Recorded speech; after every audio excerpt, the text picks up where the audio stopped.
एकाक्षराची कथा. प्राचीन काळी घनदाट अरण्यात एका पवित्र आश्रमात ऋषी अंगिरस आपल्या सहकाऱ्यासोबत वेदांचा अभ्यास करत होते. त्यांचे मन एका प्रश्नात अडकले होते.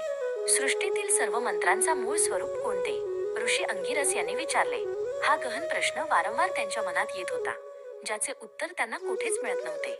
या गहन प्रश्नाचे उत्तर शोधण्यासाठी सर्व ऋषींनी एकत्र येऊन सृष्टीचे जनक ब्रह्मदेवांचे आवाहन केले.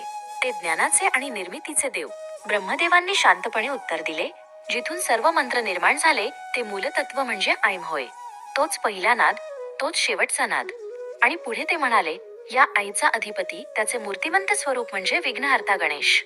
तेच आमचे पालक आहेत. काही काळानंतर देवगणांनी गणेशाची स्तुती केली. त्यांनाही तोच प्रश्न पडला.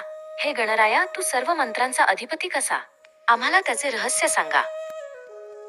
गणेश प्रसन्न हसत म्हणाले, सृष्टीतील प्रत्येक मंत्र, प्रत्येक शब्द, प्रत्येक ध्वनी याच आईमधून जन्मतो. हाच जगाचा मूळ आधार आहे. आणि मीच त्या आईचा स्वरूप आहे असे म्हणताच गणेशाचे स्वरूप तेजस्वी झाले.